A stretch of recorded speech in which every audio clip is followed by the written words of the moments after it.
kitchen. Now, the one thing that I always do whenever I make a cake is make sure that I've covered my cake board. Now, in the UK, cake boards tend to have a metallic finish to them. So I find by covering the cake board in a layer of fondant, it really finishes off the cake and makes the board part of the finished cake. Now, in some of my videos, I have added in how I cover my boards, but I thought I would do a whole video dedicated to this for this week's video tutorial. So if you're new to cake decorating or you just want to start covering your boards, this is the method that I use. Now, I'm going to run through the basic method on how I cover it in just a solid colour of fondant. And I'm also going to go through how I make my boards look like wood and also stone. So if you want to check those out, then make sure you watch the whole video. I'll also put the timestamps in the description below if you just want to skip to those. So let's get started. Okay, so when it comes to your cake board, the first thing to consider is the board itself. Now, this is just a drum board and these are widely used in the UK. So it's a nice sturdy board and it has a depth of around 1 centimetre. So it's really going to take the weight of the cake on top and be nice and rigid. So these are the cake boards that I tend to use for all of my cakes. Now, for this one, I'm going to cover it in a dusky pink fondant. I'm going to start by rolling this out. So I've just popped down some corn flour just so it's not going to stick to my surface. Now, I want the fondant on my board to be around 2 millimeters in thickness. Whilst you're rolling out your fondant, if you do get any air bubbles in the surface, you can just pop those with a pin, just as you would if you were rolling out fondant for your cakes. Now, once that's been rolled out, I'm just going to test that the fondant is large enough to cover the surface of my board. I'm then going to add some water to my board. So I've just got a bit of water here and a large paintbrush. And I'm just painting that on, especially around the edge. This is going to make fondant stick. I can then pick my fondant up and just drape it over the top of my board. You then want to make sure that it's stuck onto your board and it's nice and smooth. So I'm just going to go in with a paddle smoother. Now, to cut off any excess, I like to use just a normal pizza cutter, but you could just use a knife if you'd prefer. So I'm just going to run that around the edge.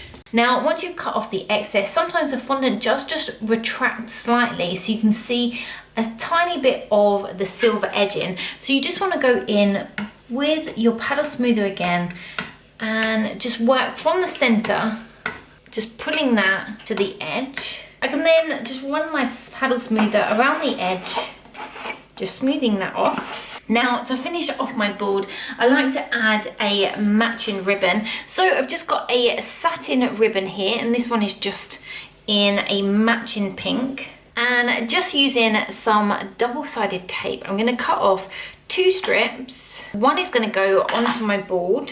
I can then stick first end of ribbon down, and the second bit will just go on the other end. So there we have our cake board finished, all ready for our cake to go on the top.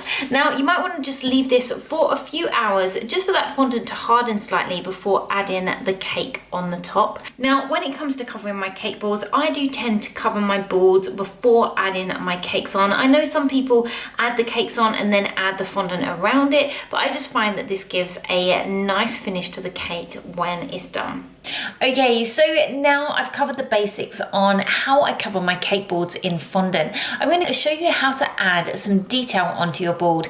Now, this example is going to show you how I make my boards look like they're made of wood. I've got some fondant which I've coloured in a kind of yellowy ivory colour. Take some brown, so I've just got this colour splash brown, and marble in some of that colour. I'm then going to start kneading those lines in, just twisting fondant as I go. Now, you might want to add some more in as we go. All we're trying to do is create a wood grain effect. So you want to stop before all those colours have combined. So as you can see, we've still got some of that ivory. We've got some medium browns and and some darker browns in there and start to roll this out. Now, the great thing about marbling is you can look at both sides and just see which one you prefer.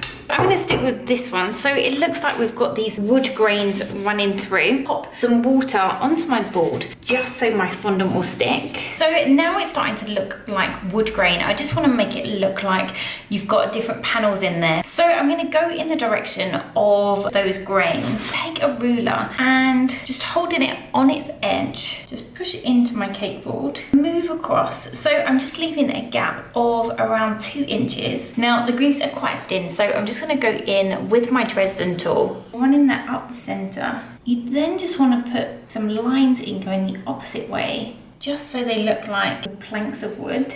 Now I'm just going in with my Dresden tool, just putting in some extra grooves, just trying to follow the lines in the pattern that we've created. So if we've got some that are curved, I'm just going to create as if like a knot in the wood. I then want to go in and just highlight some of these details and just add some shadow. So I've just got some edible tints. I've got some buttermilk, some cream, some brown and some chocolate. Using a fluffy brush, I'm going to go in, first of all, just down where we used the ruler to add the joins. Now I'm just going in with some of that colour just around some of those knots that we put in to make them stand out. And I'm just taking a bit of black edible dust mixed with some brown, just running that through so we get a nice dark shadow just on that inside. So completely happy, there we have our wood grain board. Now I'm just going to finish this off with an ivory ribbon just around the edge.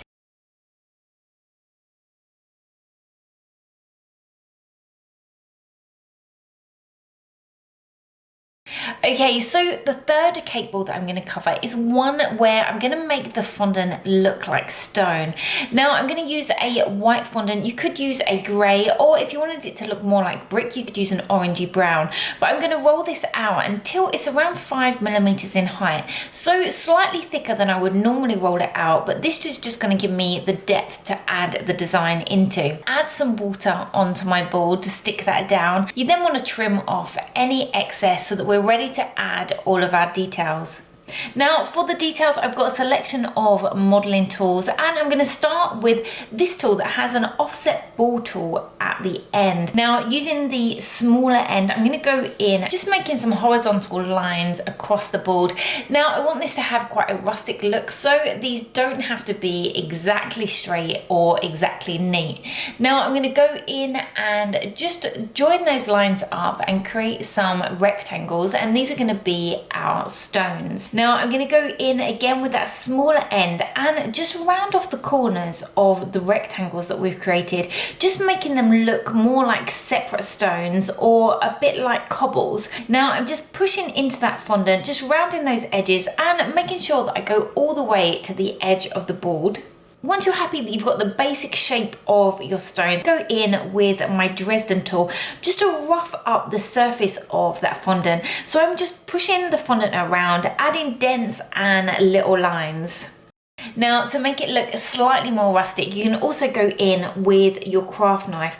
Now I'm just taking the edge of the craft knife and just running this across the top of the fondant, just taking away some of that smoothness. Once you're happy with how the stones are looking, we want to finish them off and make them look a little bit more realistic. So I've just got some edible tints here. I've got some cream, some eucalyptus and some sky grey. Now I'm going to go in with my fluffy brush, just adding these 3 different colours in just along the edges of my stones, and this is just going to pick out all the detail that we've added with our modelling tools and just really bring them to life. Now once you're happy with all the colour that's been added and it's got the right feel for the cake that you're going to be adding on top, I'm just going to finish this one off with some ribbon around the side, which I'm as always going to attach with some double-sided tape. And here is our stone cake board ready to add the finished cake.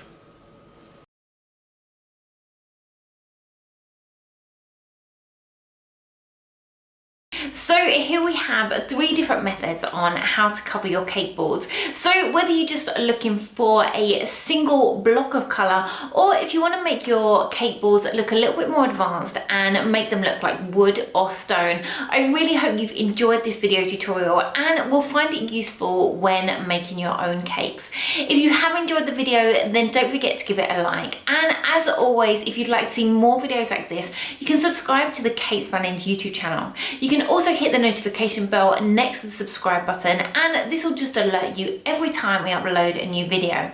I'll also put a link in the description below to all the cakes that have featured in today's video if you want to go and see the full tutorials for those.